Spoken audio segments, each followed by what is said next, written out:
Venez, discutons, dit le Seigneur. Si vos péchés sont rouges comme l'écarlate, ils deviendront aussi blancs que neige. Isaïe chapitre 1, verset 18. Si, comme moi, vous avez toujours cru que Dieu voulait arracher le péché de votre vie, relisez 3 fois ce verset d'Isaïe. Attendez, je vais vous le relire. Venez, discutons, dit le Seigneur.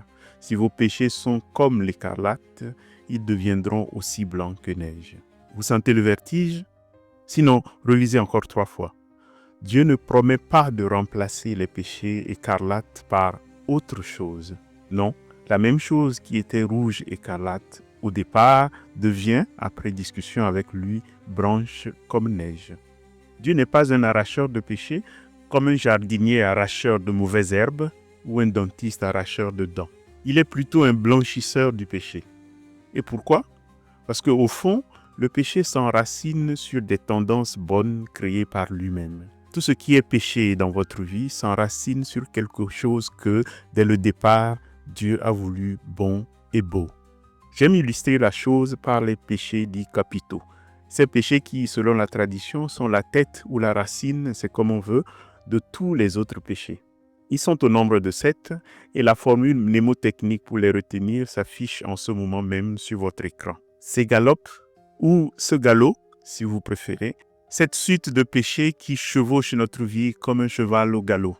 Colère, envie, gourmandise, avarice, luxure, orgueil et paresse. Mais toutes ces choses ne sont pas mauvaises en soi. La colère, par exemple, s'enracine dans une capacité que Dieu nous a donnée de dire « non, ça suffit ». Et c'est pour cela qu'il y a de saintes colères, comme celle de Jésus qui savait dire « ça suffit ». Certaines choses sont simplement intolérables. La colère est donc cette faculté foncièrement bonne de ne pas tout tolérer. L'envie s'enracine sur la capacité d'admirer ce qu'il y a de bon chez les autres. La gourmandise repose sur le besoin et même l'instinct de prendre soin de son ventre et par là de sa vie. L'avarice, quant à elle, trouve son origine dans le désir légitime de préserver ce qui est nécessaire pour vivre et protéger ce qu'on aime. Cette prudence, donnée par Dieu, invite à prévoir l'avenir et à gérer les ressources avec sagesse. La luxure, la luxure, si souvent mal comprise, s'ancre au fond dans la pulsion vitale d'aimer, de se lier et de perpétuer la vie. On ne ferait pas d'enfant si cette énergie n'était pas d'abord une chose voulue, créée et bénie par Dieu. L'orgueil, lui, émerge d'une conscience juste de sa propre valeur, reflet de la dignité inhérente à chaque être créé. Reconnaître ses talents, par exemple, peut être une louange à celui qui les a offerts. Enfin, la paresse germe du besoin légitime de repos, de silence, du besoin de se refaire, du besoin de renaître. Le Christ lui-même se retirait souvent au désert. Pour cette raison, il m'arrive de dire, surtout en confession, que les péchés capitaux sont mal nommés. Ils ne sont pas des péchés en soi, mais ils peuvent devenir des péchés. Ils peuvent engendrer des péchés et c'est là que la vigilance est requise. Le besoin légitime de repos peut devenir une fuite des responsabilités ou une apathie face au bien à accomplir. Il peut étouffer l'élan, le labeur et rendre incapable de charité. La conscience de ma propre dignité peut finir par verser dans l'orgueil, se muer en mépris des autres, briser l'humilité. La luxure peut se défigurer et je n'ai pas besoin ici de vous faire des schémas. Le besoin de prévoir, d'anticiper peut devenir avarice, se transformer en accumulation compulsive, obscurcir la joie du partage, la confiance en la providence. Ainsi, chaque péché capital n'est qu'une ombre portée par une lumière déviée. Le remède ne réside donc pas dans l'anéantissement de nos désirs, mais dans leur réorientation. Redonner à chaque tendance sa vocation première, celle de nous tourner vers l'amour qui les a imaginés et engendrés. Les théologiens disent, après saint Augustin, que le mauvais, pour exister, a besoin de se greffer sur le bon. Le mal n'existe pas, le mal n'a pas d'existence propre, le mal est un parasite qui se greffe sur ce qu'il finit par défigurer. Le mal, c'est toujours le bien en mauvais état, si vous voulez. C'est pourquoi, s'il fallait arracher le mal, le bien périrait aussi. Ça vous rappelle une fameuse parabole, non? S'il faut arracher l'ivraie, c'est le bon grain qui périrait aussi. Ou ce verset où Jésus demande d'arracher non pas le péché, mais ce qui conduit au péché. C'est Matthieu chapitre 5, verset 30, où ce n'est pas le péché lui-même qu'il s'agit d'arracher, mais l'œil qui conduit au péché, la main qui conduit au péché. D'ailleurs, s'il était arraché, nous ne confesserions pas les mêmes péchés confession après confession. Et pour l'anecdote, il semble que le saint curé d'Ars, Jean-Marie Vianney, disait que c'est mieux ainsi de confesser les mêmes péchés confession après confession, car nul n'attend en effet que vous arriviez à la confession avec des péchés inédits, des trucs nouveaux que vous avez essayés, mais qu'à la fin de votre vie, vous les ayez tous essayés. Bref, le péché est peut-être ce qui est mauvais dans votre vie, mais c'est aussi ce qui n'est pas encore assez bon. C'est peut-être ce qui est pourri, mais c'est surtout ce qui n'est pas encore assez mûr. C'est pourquoi, comme un fruit précoce, il est acide. Et confession après confession, il s'agit de laisser Dieu nous aider peu à peu à redresser cela qu'il a créé bon et qui a fini par être tordu dans nos vies.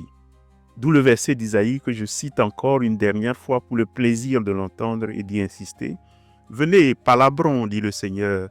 Si vos péchés sont rouges comme les yeux d'un alcoolique, ils deviendront aussi blancs que du coton. » C'est donc la même chose qui était rouge qui va devenir blanc. Ainsi, le dialogue avec Dieu n'est pas un tribunal où l'on éradique nos pulsions, mais une blanchisserie où la teinte écarlate de nos dérives retrouve sa blancheur originelle. Le mal n'est pas extirpé comme une mauvaise herbe, car ce geste brutal déracinerait aussi la racine du bien. Il est transfiguré, lavé dans l'échange patient avec celui qui a créé ce qui s'est tordu en nous. La colère apprend alors à défendre ou à se défendre sans détruire.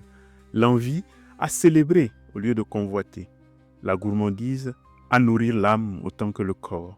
L'avarice apprend à se faire générosité prévenante. La luxure à se transfigurer en communion intime.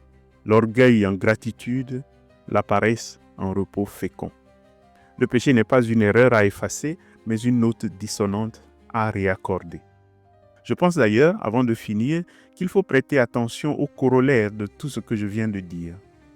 C'est que ces tendances sont tellement bonnes en nous que leur manque, leur défaut, peut devenir aussi un péché. Par exemple, il m'arrive, en confession toujours, de dire à quelqu'un qui a une mauvaise estime de soi-même, d'apprendre à être un peu orgueilleux, dans le bon sens du terme. Quand une personne s'écrase sous le poids d'une fausse humilité, refusant de reconnaître sa propre dignité, elle ne rend aucun hommage au Créateur.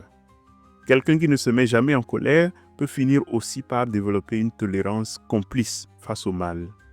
Ne jamais envier les autres peut cacher une indifférence, voire l'incapacité à se réjouir ou à s'inspirer des autres. Il peut y avoir de bonnes raisons de recommander à un anorexique d'être un peu gourmand. Et puis, à Marthe qui s'agitait dans tous les sens, Jésus ne dit-il pas d'apprendre un peu de la paresse de sa sœur Marie ? Venez, discutons. C'est un message qui s'adresse à l'orgueilleux et à celui qui se méprise, au colérique et au passif, au dépensier et à l'avare paralysé. Le blanchisseur sait teindre le tissu trop pâle, raviver la couleur éteinte. Chaque « venez, discutons » est un pas de plus vers la source où le rouge écarlate lentement devient blancheur de neige ou de coton, chacun ses goûts. La sainteté n'est pas une perfection immaculée, mais une blancheur qui émerge pas à pas, confession après confession, du dialogue tenace avec le blanchisseur patient. Elle n'est pas un équilibre statique, mais un mouvement de marée, tantôt retenant ce qui déborde, tantôt irriguant ce qui est aride. Voilà, à mon sens, ce qu'est l'œuvre du péché, et en face, ce qu'est l'œuvre de la grâce. Nous aider à être des hommes pleins et entiers. Bon, voilà, je pense que vous me guettiez pour savoir si je commettrais l'exploit de prêcher tout un carême sans parler du péché, et que vous étiez même prêt à agiter le chiffon rouge. J'espère maintenant que dans vos mains, ce chiffon rouge est devenu blanc de blanc. Et si vous êtes catholique, vous savez l'usine où tout ça se fabrique, où tout ça se répare, où ce rouge écarlate devient blanc de coton. Vous n'avez pas besoin que je vous indique la lune, n'est-ce pas ?